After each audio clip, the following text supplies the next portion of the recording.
তো hello guys, welcome to my channel Rasel explain. তো আজকের কথা বলবো আজকের হওয়া ব্যাড ব্লাড প্রিমিয়াম লাইভ ইভেন্টের ব্যাপারে। আর মানতে হবে যে এই শোটা আমাদের যেমনটা আশা করেছিলাম তেমনটাই হয়েছে, বা বলা ভালো হবে যে যেমনটা আশা করেছিলাম তার থেকে আরও বেশি ভালো হয়েছে। কারণ এই শোতে আমরা 4খানা রিটার্নের সাথে সাথে ট্রিপল এইচের একটা বড় অ্যানাউন্সমেন্টও দেখতে পাই। তো তোমরা সবই জানতে পারবে এই ভিডিওটা শেষ পর্যন্ত দেখতে থাকো। আমি প্রথম থেকে শেষ পর্যন্ত পুরোপুরি ডিটেলে এক্সপ্লেন করবো। তো চলো শুরু করা যাক। তো শোয়ের শুরুতে সবার প্রথমে আমরা দেখতে পাই hell in a cell match, Drew McIntyre versus CM Punk. আর এদের এটা ছিল ফাইনাল চ্যাপ্টার। তো ম্যাচটা সত্যি খুবই ব্রুটাল হয়েছে, আর শুধুমাত্র মুখে বলতে নয়, ম্যাচটা সত্যি খুবই ব্রুটাল হয়, কারণ দুজনেরই মাথা ফেটে একেবারে রক্তের বন্যা বয়ে যায়। তো কী হয় যে ম্যাচটা প্রথমে শুরু হয়, আমরা দেখতে পাই যে ম্যাচের শুরুতেই এখানে আমরা অনেক রকম ওয়েপেনের ইউজ দেখতে পাই।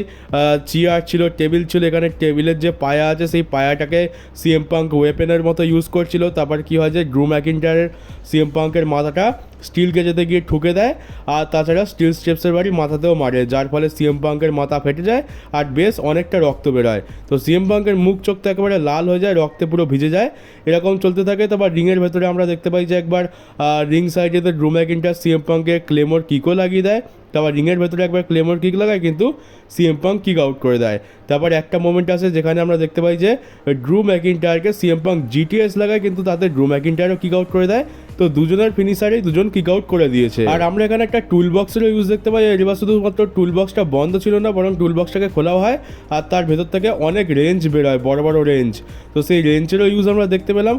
ড্রু ম্যাকিন্টায়ার সেই রেঞ্জ দিয়ে সিএম পাঙ্কের যেখানে কেটে গেছে সেখানে আঘাত করছিল। আর তারপরে একবার কি হয় যে সিএম পাঙ্ক সেই টুল বক্সটা দিয়ে ড্রু ম্যাকিন্টায়ারের মাথায় মেরে বসে, আর এবারে ড্রু ম্যাকিন্টায়ারের মাথাও ফেটে যায়, কিন্তু সিএম পাঙ্কের থেকে বেশি বড় চোট লাগে ড্রু ম্যাকিন্টায়ারের। আর যার ফলে সিএম পাঙ্কের থেকে দ্বিগুণ পরিমাণ রক্ত ড্রু ম্যাকিন্টায়ারে বেরোয়। আমি তো দেখছিলাম পুরো ড্রু ম্যাকিন্টায়ারের মাথার ভেতরে চুল ফুল সব ভিজে গেছে রক্তে, আর মুখ থেকে শুরু করে পুরো মুখটাই পুরো লাল হয়ে গেছে রক্তে ভিজা, রক্ত বন্ধ হচ্ছে না। রেফারিকে টাওয়াল দিয়ে 2-3 বার মুছতেও হয়েছে। তো এখানে ড্রু ম্যাকিন্টায়ারেরই বেশি রক্ত বেরিয়েছে।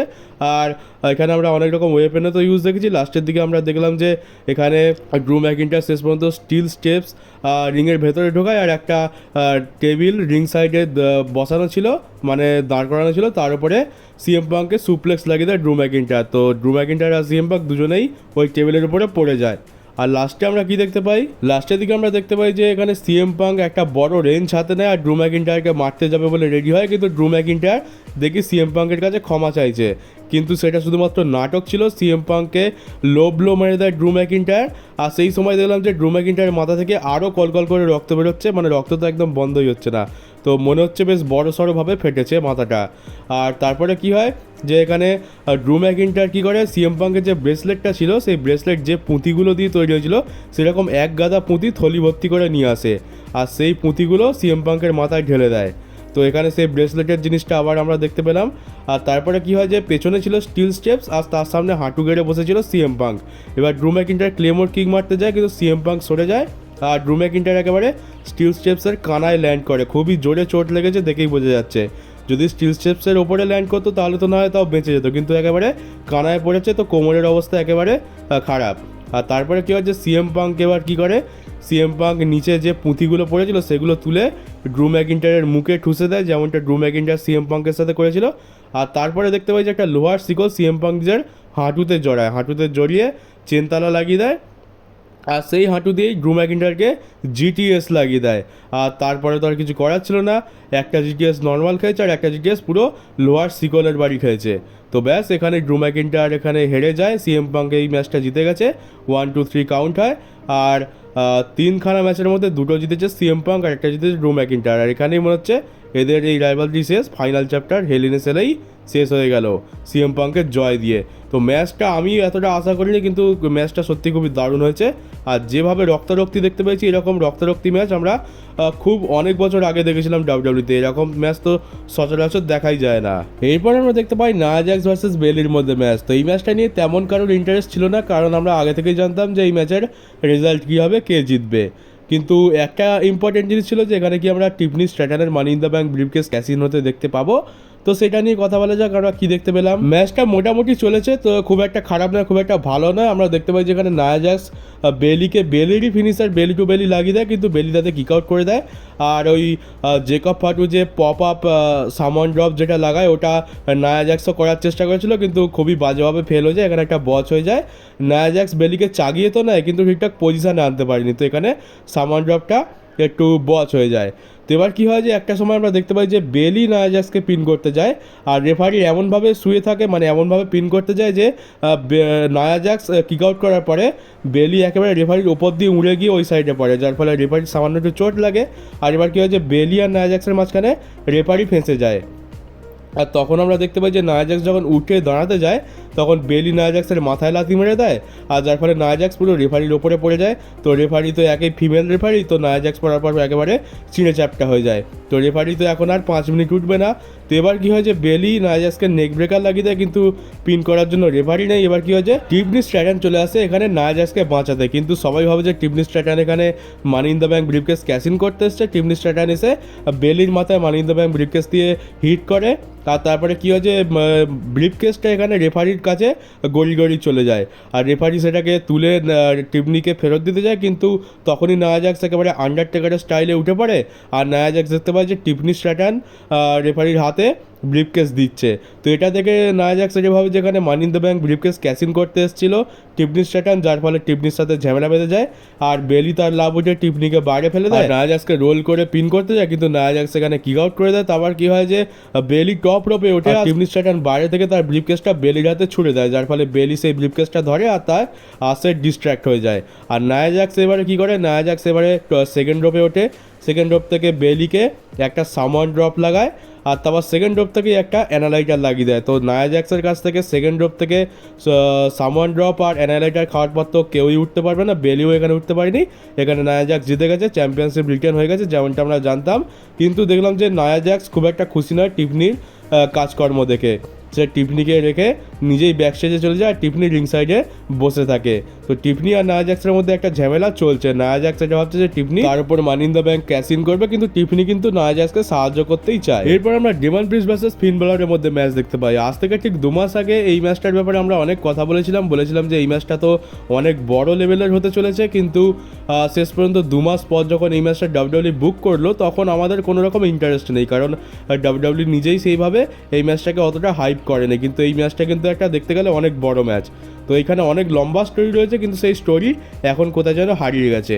এই ম্যাচটাতে আমরা দেখতে পাই যে এখানে ডেমন প্রিস্টই বেশি ডমিনেট করে, ফিন বেলার অনেক চেষ্টা করে, কিন্তু ডেমন প্রিস্টকে কিছু কোনোভাবেই কাবু করতে পারে না।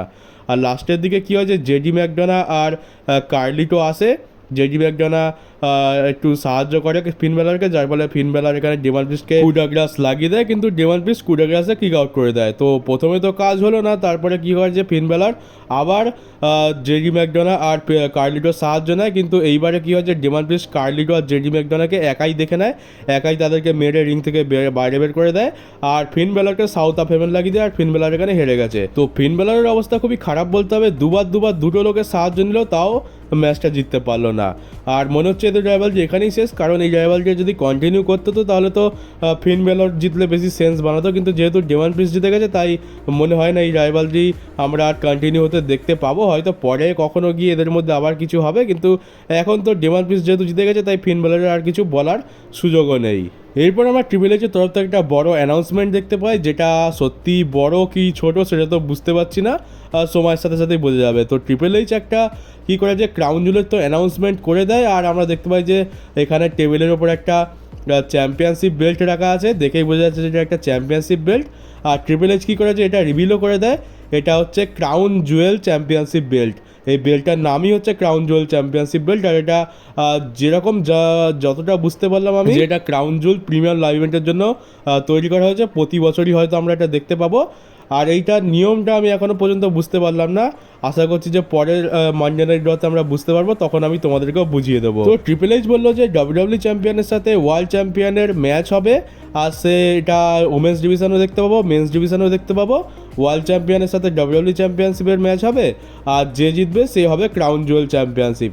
তার মানে কি এটা চ্যাম্পিয়ন ভার্সেস চ্যাম্পিয়ন ম্যাচ হবে, গান্তার ভার্সেস কোডি রোডস, আর নায়া জ্যাক্স ভার্সেস লিভ মর্গান এরকম টাইপেরই আমার লাগলো। আমি এখনো পর্যন্ত নিয়মটা ঠিকঠাক বুঝতে পারলাম না, তবে ব্যাপারটা পুরোপুরি আমার কাছে ক্লিয়ার হলে আমিও তোমাদেরকে আমার ভিডিওতে বুঝিয়ে দেবো। তো আমরা কি দেখতে পাই যেখানে রিং সাইডে একদম ক্রাউডের ভেতরে গোল্ডবার্গও বসে আছে। আর শুধুমাত্র গোল্ডবার্গ নয়, আজকের অনেকজন হল অফ ফেমার, অনেকজন লেজেন্ডকে আমরা রিং সাইডে থাকতে দেখেছি। তো গোল্ডবার্গ শুরু থেকেই ছিল। আর কি হয় যে আমরা ভাবিনি যে গোল্ডবার্গ এখানে ইনভলভ হবে। এখানে কি হয় যে গান্থার চলে আসে। গান্থার এসে বলে যে আমি যখন শেষবার সৌদি আরবে গেছিলাম তখন আমি র্যান্ডি অর্টনকে হারিয়ে কিং অফ দ্য রিং জিতেছিলাম, তখন ট্রিপল এইচ আমার মাথায় ক্রাউন পড়েছিল। আর এবার যখন ক্রাউন জুয়েলে আমি সৌদি আরবে যাব তখন এই ক্রাউন জুয়েল চ্যাম্পিয়নশিপটাও আমি জিতে নেবো, আর ট্রিপল এইচই আমাকে এই চ্যাম্পিয়নশিপটা দেবে। আর তারপরে কী হয়েছে, এখানে গোল্ডবার্গের পেছনে লেগে যায় গান্থার। গোল্ডবার্গ এখানে তার ছেলে বউ নিয়ে এসেছিলো। আর এখানে গোল্ডবার্গকে গান্থার বলে যে আমি রয়ের সিজন প্রিমিয়ারে ব্রেট হার্টকে বলেছিলাম যে গোল্ডবার্গ হচ্ছে আমার ফেভারিট রেসলার, কিন্তু আমি ভুল বলেছিলাম। গোল্ডবার্গের মতো এরকম লুচ্চু পুচ্চু সুপারস্টারকে তো আমি কখনোই আমার আইডিয়াল বানাবো না। এটা শুনে গোল্ডবার্গ একটু রেগে যায়। তারপরে গান্থার এখানে গোল্ডবার্গের ছেলেকে উদ্দেশ্য করে বলে যে তোমার বাবা তো খুব একটা ভালো প্রফেশনাল রেসলার নয়, লড়তে তো একদমই পারে না, কিন্তু আশা করছি যে সে একজন ভালো বাবা হবে। এটা শোনার পর গোল্ডবার্গ প্রচণ্ড রেগে যায়। গোল্ডবার্গ একদম ব্যারিকেড টপকে চলে আসে, তাকে সিকিউরিটি গার্ড আটকানোর জন্য রেডি হয়ে যায়। আর ওইদিকে গান্থার স্যুট বুট খুলে গোল্ডবার্গের সাথে লড়ার জন্য একেবারে তৈরি। সে মাইকে বলছে যে কামান গোল্ডবার্গ, চলে এসো আমার সাথে লড়ো। গান্থার এখানে গোল্ডবার্গের সাথেই লড়তে চাইছে, আর সিকিউরিটি গার্ড তো গোল্ডবার্গকে আটকে নিয়েছে। এরা কোনো জিনিস হতে দেবে না। আমরা দেখেছি যে ডাব্লিউডাব্লিউতে সিকিউরিটি গার্ডরা সব থেকে বিরক্তিকর জিনিস। এরা মারও খাবে, কিছু করতেও পারবে না, আর আমাদের কিছু দেখতেও দেবে না। আর কি হয় যে স্যামিজেন এসে এখানে গান্থারের উপর অ্যাটাক করে দেয়, আর গান্থারকে মারতে মারতে এখানে র্যাম্পের কাছে চলে যায়। আর এখানে তখন সিকিউরিটির লোকরা তখন স্যামিজেন আর গান্থারকে নিয়ে বিজি হয়ে যায়। আর রিংয়ের ভেতরে গোল্ডবার্গ ঢোকে, ট্রিপল এইচ গোল্ডবার্গের হ্যান্ড রেস করে। আর গোল্ডবার্গ ক্যামেরার সামনে এটা বলে দেয় যে গান্থারকে বলে দেয় যে ইউ আর নেক্সট। তার মানে হচ্ছে গান্থারের সাথে গোল্ডবার্গের ম্যাচ হবে। আর এবার হচ্ছে যে সামনে ক্রাউন জুয়েল রয়েছে। সৌদি আরবে তো এটা ডিমান্ডই হয় যে ডাব্লিউডাব্লিউ বড় বড় রেসলারদের নিয়ে যাক, Brock Lesnar, Roman Reigns, Rock, গোল্ডবার্গকে তো নিয়ে যেতেই হবে, এমন একটা পলিসি হয়ে গেছিলো ভিন্স ম্যাকম্যানের যুগে। আর গোল্ডবার্গ এইভাবে রিটার্ন করলো, দেখেই বোঝা যাচ্ছে যে গোল্ডবার্গ রিটার্ন করেছে, আর গান্থারের সাথে আমরা তার ম্যাচ দেখতে পাবো। আর সামনে ক্রাউন জুয়েল রয়েছে, সৌদি আরবের শো, গোল্ডবার্গকে মোটা টাকা দেবে সৌদি আরব, সেই জন্যই আমরা রিটার্ন দেখতে পেলাম গোল্ডবার্গের। তো এটা হয়ে গেল আজকের শোয়ে প্রথম রিটার্ন, যেটা হলো গোল্ডবার্গের রিটার্ন। এবার ব্যাপারটা হচ্ছে যদি আমরা ক্রাউন জুয়েলে গোল্ডবার্গ ভার্সেস গান্থারের ম্যাচ দেখতে পাই, তাহলে চ্যাম্পিয়ন ভার্সেস চ্যাম্পিয়ন ম্যাচটা হবে কি করে, এই জন্যই আমি এত কনফিউজ হয়ে রয়েছি। আর যদি গোল্ডবার্গ ভার্সেস গান্থার ক্রাউন জুয়েলে না হয় তাহলে কোথায় হবে, কারণ একমাত্র ক্রাউন জুয়েলেই সেন্স বানাচ্ছে। সৌদি আরব গোল্ডবার্গকে দেখতে চায়, সৌদি আরব বেশি বেশি টাকা দেবে গোল্ডবার্গকে আনার জন্য, তাহলে তো গান্থার ভার্সেস গোল্ডবার্গ এটা সৌদি আরবে হওয়াই বেশি লজিক্যাল লাগছে। তো এই জন্যই আমার কনফিউশনটা তৈরি হচ্ছে। আশা করবো যে ডাব্লিউডাব্লিউ এই কনফিউশনটা খুব তাড়াতাড়ি মিটিয়ে দেবে। আর ভালো কথা, আমার মনে যথেষ্ট সন্দেহ আছে যে এই চ্যাম্পিয়নশিপটার কী হবে। ক্রাউন জুয়েল হয়ে যাওয়ার পর আমরা এইটাকে আদৌ দেখতে পাবো কি না সেটাই সন্দেহ। একবার তো সৌদি আরবের গ্রেটেস্ট রয়্যাল রাম্বল হলো, সেই রয়্যাল রাম্বলটা ব্রন স্ট্রোমান ছিল, তাকে একটা সবুজ কালারের চ্যাম্পিয়নশিপ বেল্টও দেওয়া হলো, কিন্তু সেটা আমরা আর কোনোদিন দেখতেই পেলাম না। তো এই ক্রাউন জুয়েল চ্যাম্পিয়নশিপের ভালো আওয়াজ তার মতো না হয়ে যায়। তারপর আমরা দেখতে পাই লিভ মর্গান ভার্সেস রিয়া রিপ্লির মধ্যে ম্যাচ, যেখানে ডমিনিক মিস্ট্রিও শার্ক কেজে বন্দি থাকবে। আর এখানে প্রথমে ডমিনিক মিস্ট্রিও আর রিয়া রিপ্লি না, লিভ মর্গানের এন্ট্রি হয় ডান্সিং কারেতে করে। গাড়িটা সত্যিকারের ডান্সিং কার ছিল। আর ভাই লিভ মর্গান ডমিনিকের কোথায় এমন হাত দিয়ে দিয়েছে যে ডমিনিক এরকম এক্সপ্রেশন দিচ্ছে রিংয়ের ভেতর দাঁড়িয়ে। আমাদের তো ক্যামেরা কিছু দেখানো হলো না। আবার রিয়া রিপ্লির এন্ট্রি হয়, আর আমরা একটা অন্য জিনিস দেখতে পাই। সাধারণত কি হয় যে শার্ক কেজ একেবারে রিংয়ের মাঝখানেতে টাঙানো থাকে, কিন্তু এখানে যেহেতু হেলিনে সেলের স্ট্রাকচারটা আগে থেকেই ঝুলছে ওপরে, তাই এখানে আর সার্কেসটা টাঙানো যায়নি। সার্কেসটা র্যাম্পের সামনে টাঙানো হয়েছিল, যেটা মোটামুটি ঠিক ছিল। ম্যাচের ওপর আমাদের অত ফোকাস নেই, আমাদের ফোকাস ছিল ডমডম কী করবে তার উপরে। ম্যাচটা বেশ কিছুক্ষণ চলার পর আমরা দেখতে পাই যে ডমিনিক সার্কেসের খাঁচাটা দরজা কোনো একটাভাবে খুলে ফেলে। দরজাটাতে কোনো রকম তালা লাগানো ছিল না, শুধুমাত্র ছিটকিনি লাগানো ছিল। কী ভেবে এটা করেছে কে জানে। ডমিনিক সেই ছিটকিনি খুলে দরজাটা খুলে যায়। এবার রিয়া রিপ্লির মুড বারবার ডমিনিকের দিকে চলে যাচ্ছে।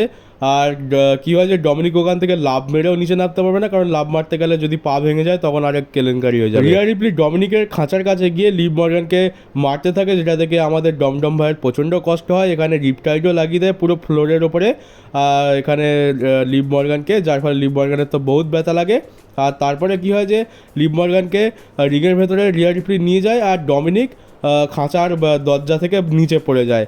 আর তার পায়ে একটা শেকল বাঁধা ছিল, যার ফলে সেখান থেকে ঝুলতে থাকে। খাঁচার সাথে ডমিনিক শিকল বাঁধিয়ে পায়ে ঝুলছে। আর এটা দেখার পরে রিয়া রিপ্লি কী করে যে লিভ মর্গানকে ছেড়ে দিয়ে ক্যান্ডোস্টিক বার করে আর ক্যান্ডোস্টিক দিয়ে ডমিনিককে মারতে যায়, ডমিনিককে বেশ ভালো মতো পেটায়, বেশ 5-6 লাগায়, কিন্তু আমরা এখানে একটা রিটার্ন দেখতে পাই, সেটা হচ্ছে রাকেল রড্রিগেজের রিটার্ন। আর তোমরা যারা আমার ভিডিও রেগুলার দেখো তারা জানো যে আমি বলেছিলাম যে এখানে রাকেল রড্রিগেজের রিটার্ন হওয়ার চান্স আছে, তো সেটা আমরা দেখতে পেলাম। এখানে রাকেল রড্রিগেজ রিয়া রিপ্লির উপর অ্যাটাক করলো, যার ফলে কি হয়েছে যে এখানে ম্যাচটা ডিসকোয়ালিফাই হয়ে যায়, কিন্তু রাকেল রড্রিগেজ একটা বচ করে ফেলে, রিংয়ের ভেতরে নিয়ে গিয়ে রিয়া রিপ্লিকে পাওয়ার বম লাগিয়ে লিভ মর্গানকে রিয়া রিপ্লির উপরে শুয়ে দেয় পিন করার জন্য, কিন্তু তার আগেই ম্যাচটা ডিসকোয়ালিফাই হয়ে গেছে। তারপর সে নিজের ভুলটা বুঝতে পারে আর লিভ মর্গানকে সেখান থেকে সরিয়ে নেয়।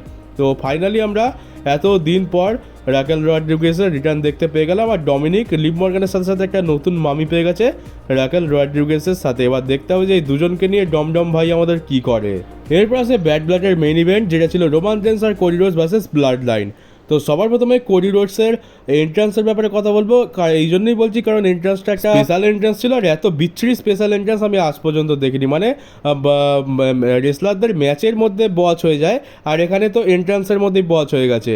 এখানে পুরো ব্যান্ড পার্টির সিন দেখতে পাচ্ছি, এরা একটা কলেজের ফুটবল ম্যাচ চলাকালীন এরা কোডি রোডসের থিম সংটা বাজাচ্ছিল, যার ফলে ডাব্লিউডাব্লিউইটা ভালো লাগে আর এদেরকে হায়ার করে নেয়, এদের ব্যাড ব্লাডের কোডি রোডসের থিম সংটা প্লে করতে হয়। এরা প্লে করছিল ঠিক আছে, কিন্তু এরা বুঝতেই পারছে না যে কখন এদেরকে শুরু করতে হবে, কখন এদেরকে থামতে হবে। এদের থামার আগে কোডি রোডসের থিম সং প্লে হয়ে যায়, থিম সং প্লে হওয়ার পর আবার থিম সংটা বন্ধও হয়ে যায়, 4-5 সেকেন্ড পর আবার থিম সংটা শুরু হয়, আর তারপরে কোডি রোডসের এন্ট্রান্স শুরু হয়, আর ক্রাউড প্রচণ্ড কনফিউজ হয়ে রয়েছে। আর কি হচ্ছে যে যখন কোডি রোডসের এন্ট্রান্স হচ্ছে থিম সং বাজছে, তখন এই ব্যান্ড পার্টির মধ্যে কেউ কোডি রোডসের থিম সং বাজাচ্ছে, কেউ বাজাচ্ছে না, কখন একেবারে চুপ হয়ে যাচ্ছে, কখন আবার একেবারে বাজাচ্ছে, মানে এরা জানেই না যে কখন এদের থিম সংটা প্লে করতে হবে। তো খুবই কনফিউশন, কোডি রোডসের মুখ দেখে বুঝতে পারছি যে কোডি রোডস নিজেও কনফিউজ হয়ে রয়েছে। এমনি সময় কী হয় যে কোডি রোডসের এন্ট্রান্সের সময় ক্রাউড প্রচণ্ড রিয়াকশান দেয়, কিন্তু এবারে ক্রাউডও দেখছি যে ভেবাচাকা খেয়ে গেছে যে এটা হচ্ছেটা কি। ক্রাউডেরও তেমন কোনো রিয়াকশান দেখতে পেলাম না, আমি তো ভাই কনফিউজ হয়ে গেছিলাম, ক্রাউডও কনফিউজ হয়ে গেছে কী হচ্ছে। এমনকি রিংয়ের ভেতরে রেফারি, সোলো সিকোভা আর জেকব পাটু তিনজনে এক জায়গায় হয়ে কথাবার্তা বলছে, যেটা আমরা এক ঝলক দেখতে পেলাম, মানে তারাও কনফিউজ হয়ে গেছে যে এটা হচ্ছেটা কি। তো এখানে এই ব্যান্ড পার্টিকে নিয়ে এসে প্রচণ্ড ভুল করেছে, মানে কোডি রোডসের পুরো এন্ট্রান্সটাই ফালতু করে দিয়েছে। আর তারপর আমরা রোমান রেন্সের এন্ট্রান্স দেখতে পাই, রোমান রেন্সের এন্ট্রান্সটা একদমই ঠিক ছিল, রোমানের জন্য স্পেশাল এন্ট্রান্স প্ল্যান করেছে ডাব্লিউডাব্লিউই, ড্রাম বাজাচ্ছে, তারপরে ভায়োলিন, এছাড়া আরও নানা রকম মিউজিক্যাল ইনস্ট্রুমেন্ট ছিল। রোমানের থিম সংটা একদম ঠিক ছিল, ওটা লাইভ পারফরমেন্স ছিল, ওটা কোনো রকম বচ হয়নি, একদম ঠিকই ছিল। কোডির এন্ট্রান্সটা তো একদম বেকার হয়ে গেল, কিন্তু রোমানেরটা ঠিকঠাক হয়েছে, এটাই দেখে ভালো লাগলো। তো এবার আসি ম্যাচের ওপরে। ম্যাচটা তো আমরা দেখতে পাই যে এখানে সোলো সিকোভা আর জেকব পাটুর মধ্যে কে শুরু করবে সেটা তারা আগে থেকেই ঠিক করে রাখে, জেকব পাটু এখান থেকে ম্যাচ শুরু করবে, কিন্তু রোমান আর কোডির ভেতরে কে ম্যাচ শুরু করবে সেটা ঠিক করতেই 2 মিনিট চলে যায় বেল বাজার পর। তো আমরা দেখতে পাই যেখানে জেকব পাটু আর কোডি রোডস এই ম্যাচটা শুরু করে, তারপরে আমরা দেখতে পেলাম যেখানে মাঝখানে সোলো সিকোভা ট্যাগ নিয়ে নেয়, তারপরে ক্রাউড ডিমান্ড করে যেখানে রোমান রেন্সকে ভেতরে আনা হোক, তো কোডি রোডস রোমান রেন্সকে ট্যাগ দিয়ে দেয়। কিছুক্ষণ সোলো সিকোভা আর রোমান রেন্স লড়ে, সোলো সিকোভাকে রোমান রেন্স সুপারম্যান পাঞ্জও লাগিয়ে দেয়, যখন দেখে যে সোলো রোমানকে হারাতে পারবে না তখন এখানে সোলো সিকোভা আর জেকব পাটুকে ট্যাগ দিয়ে দেয়, আর ওই দিক দিয়ে কোডি রোডসও ভেতরে চলে আসে। এই ম্যাচটাতে সবথেকে বেশি পরিশ্রম করেছে জেকব পাটু, সবথেকে বেশি মার খেয়েছে কোডি রোডস, আর সবথেকে বেশি দাঁড়িয়ে স্টাইল মেরেছে সোলো সিকোভা, কোনো কাজই করেনি। এই ম্যাচটা বেশ কিছুক্ষণ চললো, এবার একদম এন্ডিং মোমেন্টে আসি। আমরা শেষ ম্যাচ দেখতে পেলাম যেখানে রোমান রেন্স ট্যাগ পেয়েই গেল, সোলো সিকোভা আর রোমান রেন্স লড়ছিল, সোলো সিকোভাকে আবার সুপারম্যান পাঞ্চ লাগিয়ে দেয়, স্পিয়ার লাগাতে যাবে কিন্তু জেকব পাটু এসে সোলো সিকোভাকে বাঁচিয়ে নেয়। এখানে জেকব পাটু মুনশট লাগায়, তারপর দুজনে মিলে ডবল সুপার কিক লাগায়, তারপর সোলো সিকোভা ফ্রগ স্ল্যাশ লাগায়, তারপর রোমান রেন্সকে পিন করতে যায় কিন্তু কোডি রোডস এসে পিনটা ভেঙে দেয়।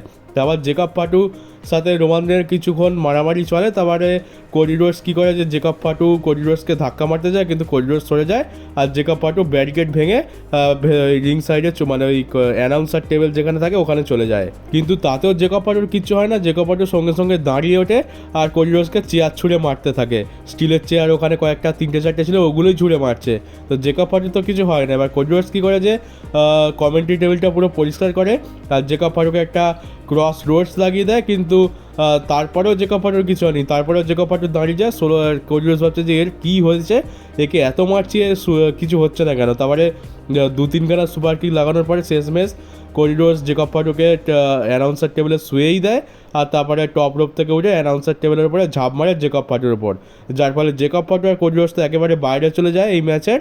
আর তারপরে কী হয় যে রোমান সুপারম্যান পাঞ্চ মারার পর স্পিয়ার মারতে যাবে, কিন্তু এখানে টাঙ্গা লোয়া আর টামাটঙ্গা চলে আসে, যার ফলে এখানে রোমান ডিস্ট্র্যাক্ট হয় আর সোলো সিকোবা রোমান রেন্সকে স্পিয়ার লাগিয়ে দেয়, কিন্তু স্পিয়ারে রোমান কিক আউট করে দেয়। তারপর আমরা দেখতে পাই যে টামাটঙ্গা টাঙ্গলোয়ার পেছনে একজন কালো হুডি পরা ব্যক্তি দাঁড়িয়ে আছে, আর যে এদের দুজনকে সুপার কিক মেরে দেয়। আর আমরা বুঝতে পারি যেটা কে, এটা হচ্ছে Jimmy Uso. Jimmy Uso return হয়ে যায়, আমরা ব্যাড ব্লাডের 3 নম্বর রিটার্ন দেখতে পেলাম, জিমি উসোর রিটার্ন। জিমি উসোর ফলে সোলো সিকোয়া ডিস্ট্র্যাক্ট হয়, আর শেষ পর্যন্ত রোমান রেন্স স্পিয়ার লাগিয়ে সোলো সিকোয়াকে পিন করে জিতে যায় এই ম্যাচটা। আর ম্যাচ শেষ হয়ে যাওয়ার পর আমরা জিমি উসোর সাথে রোমান রেন্সের রিইউনাইট হতে দেখতে পাই, একটা খুবই ইমোশনাল মোমেন্ট, এখানে দুজনকে জড়িয়ে ধরে, আর আমরা খুবই ভালো মোমেন্ট একটা দেখতে পাই। আর রোমান রেন্স তারপরে কী হয় যে দেখতে পাই যে করিডোর্স রিংয়ের এক ধারে চ্যাম্পিয়নশিপ বেল্ট নিয়ে বসে আছে। এখানে আমরা রোমান রেন্সের থেকে খুবই ভালো একটা জেস্টার দেখতে পেলাম, রোমান কিন্তু কোডিকে সম্মান জানালো। এটা কিন্তু একদম ট্রাইবাল চিফ রোমান বলে মনেই হবে না, তোমাদের দেখে মনে হবে যে এটা সেই আমাদের পুরনো বিগ ডগ রোমান রেন্স, একদম ঠিক সেরকমই লাগছিল। ট্রাইবাল চিফ রোমান রেন্সের একটা অ্যাটিটিউড থাকে, কিন্তু এ একদমই অ্যাটিটিউডহীন আর খুবই ভালো মনের একটা মানুষ তোমাদের দেখে মনে হবে। তো এবার জিমি উসো আর রোমান রেন্স একসাথে চলে যাচ্ছিল, দুই ভাই আবার এক হয়ে গেছে, কিন্তু দেখতে পাই যেখানে Bloodline Tama Tonga Tanga Loa Jacob Fatu Solo Sikoa এসে কোডিরোসের উপরে অ্যাটাক করে দেয়। তো জিমি উসো রোমান রেন্সকে বলে যে আমাদের কিন্তু কোডিকে বাঁচানো উচিত, কিন্তু রোমান রেন্স বলে যে আমি তো একবারের জন্যই ওর সাথে একসাথে হয়েছিলাম, কিন্তু আমাদের কি যাওয়া উচিত। জিমি উসো এখানে রোমান রেন্সকে অনেকবার বলে যে আমাদের ওকে বাঁচানো উচিত, আর শেষ পর্যন্ত রোমান রেন্সও রাজি হয়ে যায়। রোমান রেন্স আর জিমি উসো দুজনে মিলে কোডিরোসকে বাঁচাতে ছোটে, আর রিংয়ের ভেতরে গিয়ে পুরো ব্লাড লাইনকে মেরে তাড়িয়ে দেয়, আর ব্লাড লাইন ক্রাউডের ভেতরে গিয়ে দাঁড়িয়ে থাকে চারজনেই। আর আমরা দেখতে পাই যে করিডোর্স আর রোমান রেন্সের মধ্যে একটা ফেস অফ দেখতে পাই। চ্যাম্পিয়নশিপটা নিচে পড়েছিল, আর চ্যাম্পিয়নশিপটা রোমান রেন্স তুলে কোডির হাতে দিয়ে দিল। রোমান রেন্স কিন্তু এইভাবে কারোর সাহায্য করে না ট্রাইবাল চিফ ক্যারেক্টারে থাকাকালীন, কিন্তু রোমান রেন্স সাহায্য করলো জিমি উসোর কথা শুনে, সে নিজে থেকে ছুটে গেল কোডিকে বাঁচাতে। এটা দেখে সত্যিই খুবই ভালো লাগছে। রোমান যদি এখন সেই পুরনো বিগ ডগ ক্যারেক্টারের মতো প্লে করে ক্যারেক্টারটা, তাহলে কিন্তু আমাদের অনেকেরই ভালো লাগবে। আমরা ছোটোবেলায় রোমানকে যেভাবে দেখেছি একদম ঠিক সেভাবেই দেখতে পাবো, শুধুমাত্র নাম চেঞ্জ হয়ে কি হয়ে যাবে অরিজিনাল ট্রাইবাল চিফ বা ওটিসি। এবারে কী হয় যে ভাবছিলাম যে সব শেষ হয়ে গেছে, কোডিরোস চ্যাম্পিয়নশিপটা রোমানের হাত থেকে নিল, মানে রোমান কোডিকে দিল, তো তারপরে কোডিরোস সেই চ্যাম্পিয়নশিপটা ওপরে রেস করলো। আর তখনই ভাবছিলাম যে কোডিরোসের থিম সং প্লে হবে, কিন্তু সেখানে থিম সং প্লে হলো দ্য ফাইনাল বস রকের। আর এখন অফিসিয়ালি আমরা যে বিগ গাইয়ের কথা বলছিলাম সেই বিগ গাই চলে এসছে, সেই বিগ গাই হচ্ছে ফাইনাল বস রক। ক্রাউডের রিয়াকশন দেখার মতো ছিল, রোমান রেন্স আর করিডোর্স দুজনেই শকড হয়ে গেছে, আর রোমানের মুখে একটা ভয় দেখতে পেলাম। আর এখানে রককে দেখতে পেলাম, রক কিন্তু একদমই খুশি নয় যে রোমান আর কোডি এক হয়ে গেছে, রোমানের উপর কিন্তু রক রেগে রয়েছে। এখানে রক কিছুক্ষণ করিডোর্স আর রোমান রেন্সের দিকে বাঁকা চোখে তাকালো, যেরকমভাবে সে তাকিয়ে থাকে। মিনিট খানেক তাদের দিকে তাকিয়ে থাকার পরে রক শেষ পর্যন্ত একটা ইশারা করে ব্যাক স্টেজে চলে যায়, আর এই ইশারাটা কিন্তু একদমই ভালো ছিল না। তোমাদের এই ইশারাটা দেখে মনে হবে রক বলে দিয়েছে যে এনাফ ইজ এনাফ, আমি অনেক দেখেছি, এবার রোমান রেন্সের পথ আলাদা আর আমাদের পথ আলাদা, এইবার ফাইনাল বসকে সব কিছু হাতে নিতে হবে, মানে এবারে পুরোপুরি শেষ, যা হবে এবার রক করবে। তো রক একদমই খুশি নয়, কোডির সাথে ঝামেলা আছে আর রোমানের সাথে তো অনেক বেশি বড় ঝামেলা আছে, সেটা আমরা শুধুমাত্র এইটুকু থেকেই বুঝতে পারলাম। তো আজকের আমরা গোল্ডবার্গের রিটার্ন দেখতে পেলাম, রড্রিগেজের রিটার্ন দেখতে পেয়ে গেলাম, জিমি উসোর রিটার্ন দেখতে পেয়ে গেলাম, এমনকি আমাদের ফাইনাল বস রকেরও রিটার্ন দেখতে পেয়ে গেলাম। স্টোরি লাইন খুবই ইন্টারেস্টিং হতে চলেছে, কারণ রক এখানে পুরোপুরি রোমানের একদম এগেনস্টে রয়েছে, এটা বুঝতে আর কারুর বাকি নেই, রকের ইশারা থেকে পরিষ্কার হয়ে গেছে। আর করিডোর্স মনে হচ্ছে এই সব বিষয়ে জড়াবে না, তারও একটা কারণ রয়েছে, করিডোর্সের স্টোরি লাইন আলাদা চলবে।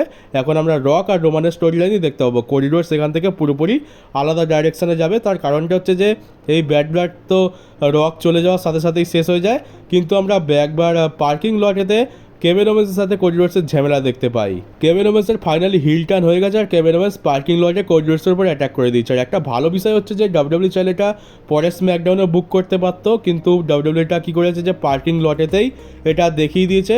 এখানে যেহেতু এটা একটা পার্কিং লট পাবলিক প্লেস, তো এখানে শুধুমাত্র ডাব্লিউডাব্লিউর ক্যামেরা ছিল না, অনেক বাইরের দর্শকরাও ছিল, তারাও মোবাইলে রেকর্ড করেছে। এটা করলে কি হয় যে এটা একটু বেশি রিয়াল লাগে, দেখে মনে হবে যেন এদের মধ্যে সত্যিকারই ঝামেলা বেঁধেছে।